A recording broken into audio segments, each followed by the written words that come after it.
नमस्कार दोस्तों, आज शेयर मार्केट में एचसीएल टेक ने अपना नतीजा घोषित किया है।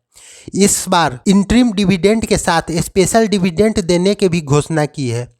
दूसरी खबर, निफ्टी के 22,800 तक गिरने की आशंका। बैंक निफ्टी 47,870 के स्तर को तोड़ सकता है। मार्केट में दिख सकता है हाहाकार। एचडीएफसी सिक्योरिटीज के नागराज सेठी का क्या है व्यू, सब जानेंगे इस वीडियो में।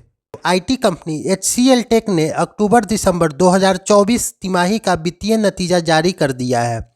तिमाही के दौरान कंपनी का कंसोलिडेट शुद्ध मुनाफा सालाना आधार पर लगभग 5.58% बढ़कर 4,594 करोड़ रुपये हो गया है। पिछले साल ये 4,351 करोड़ रुपये था। कंपनी ने शनिवार को शेयर बाजार को दी सूचना में कहा है कि दिसंबर तिमाही के दौरान उसका ऑपरेशन से कंसोलिडेटेड रेवेन्यू एक साल पहले के मुकाबले 5% बढ़कर 29,890 करोड़ रुपये हो गया है। दिसंबर 2023 तिमाही में यह 28,446 करोड़ रुपये था। दिसंबर 2024 तिमाही में कंपनी ने कुल 24,235 करोड़ रुपये के रहे। एक साल पहले ये 22,942 करोड़ रुपये थे। एचसीएल टेक का शेयर बीएसई पर 13 जनवरी को 1,985.25 रुपये पर बंद हुआ। कंपनी का मार्केट कैप 5.38 लाख करोड़ रुपये है। एचसीएल ने इस बार इंटरिम डिविडेंड के साथ स्पेशल डिविडेंड भी देने की घोषणा की है। स्टॉक एक्सचेंज फाइलिंग में कहा है कि एचसीएल टेक ने बोर्ड में वित्त वर्ष 2024-25 के लिए 18 रुपये प्रति शेयर में के चौथे इंटरिम डिविडेंड का ऐलान किया है। इसमें कंपनी की शेयर बाजार में लिस्टिंग के 25 वर्ष पूरे होने पर सेलिब्रेशन के तौर पे 6 रुपये का स्पेशल डिविडेंड भी शामिल है। इंटरिम डिविडेंड के लिए शेयर होल्डर की पात्रता तय करने के लिए रिकॉर्ड डेट 17 जनवरी 2025 है। डिविडेंड पर पेमेंट 24 जनवरी से होगा। कंपनी के शेयर की फेस वैल्यू 2 रुपये है। निफ्टी 50 को आज हफ्ते के पहले कारोबार दिन भी राहत नहीं मिली। पिछले सप्ताह 2.4% की गिरावट के बाद 13 जनवरी को इसमें 1.5% की गिरावट आई। नवंबर के निचले स्तर 23,260 के नीचे फिसलने के बाद इंडेक्स ने 61.8% फिबोनाची रिट्रेसमेंट स्तर को निर्णायक रूप से तोड़ दिया है। ये आगे भी कमजोरी के संकेत दे रहा है। मोमेंटम और मूविंग एवरेज सहित सभी टेक्निकल इंडेक्सेस के मुताबिक बेयर्स दलाल स्ट्रीट पर मजबूत नियंत्रण बनाए हुए हैं। बाजार को वोलेटिलिटी का मापक इंडेक्स VIX 7 हफ्ते से सबसे उच्चतम स्तर पर पहुंच गया है। इससे एक्सपर्ट का अनुमान है कि बेंचमार्क निफ्टी 22,800 की ओर अपनी गिरावट जारी रख सकता है। इसके बाद 22,350 78.6% फिबोनाची रिट्रेसमेंट स्तर तक फिसल सकता है।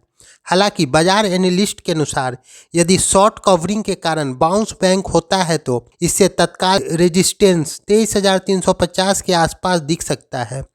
उसके बाद 23,600 के आसपास रेजिस्टेंस होने की संभावना है।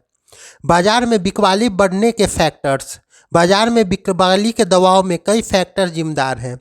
इसमें अमेरिकी डॉलर इंडेक्स में बढ़ोतरी, भारतीय रुपये की कमजोरी, विदेशी संस्थागत निवेशक के लगातार बिकवाली, तेल की बढ़ती कीमत और अगले हफ्ते अमेरिकी राष्ट्रपति के रूप में डोनाल्ड ट्रंप के आगमन से पहले की सावधानी शामिल है।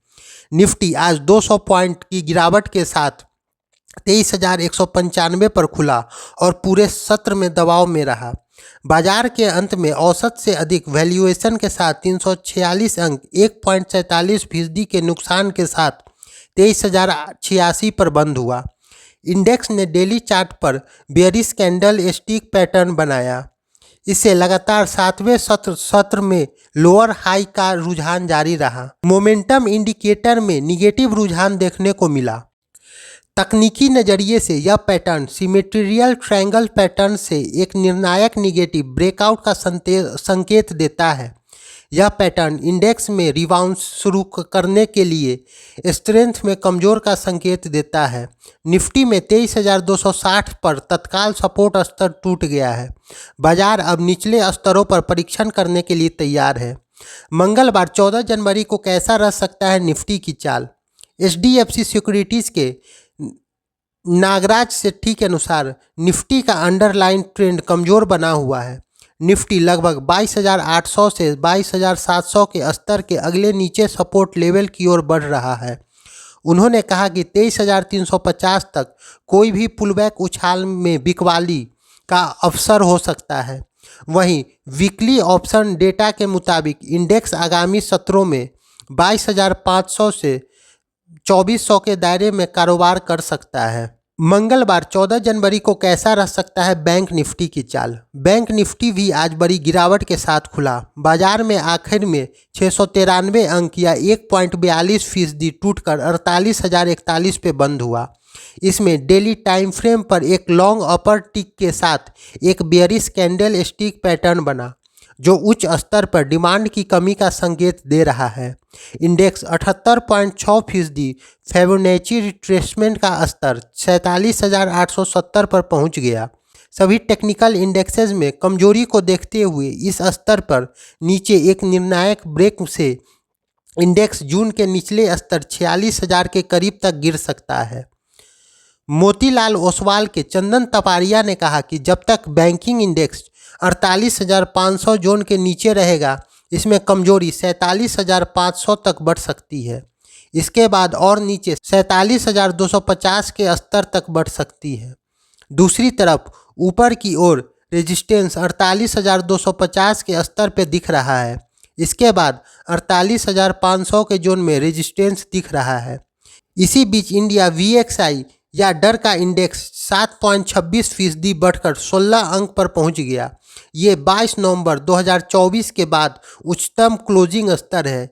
इससे तेजरियों के लिए बड़ी चुनौती है। यहाँ दिए गए विचार और निवेश सलाह निवेश विशेषज्ञों की अपनी निजी राय है। अगर आप शेयर मार्केट में इन्वेस्ट करना चाहते हो तो एक्सपर्ट की राय जरूर लें। ऐसे ही डिटेल एनालिसिस के लिए चैनल को सब्सक्राइब करें और बेल आइकन दबाएं ताकि कोई अपडेट मिस न हो जाए। कमेंट में लिखकर बताएं कौन सा सेक्टर या स्टॉक में इन्वेस्ट करना चाहते हैं। मिलते हैं अगले वीडियो में। तब तक सुरक्षित इन्वेस्ट करें और बाजार को समझदारी से खेलें।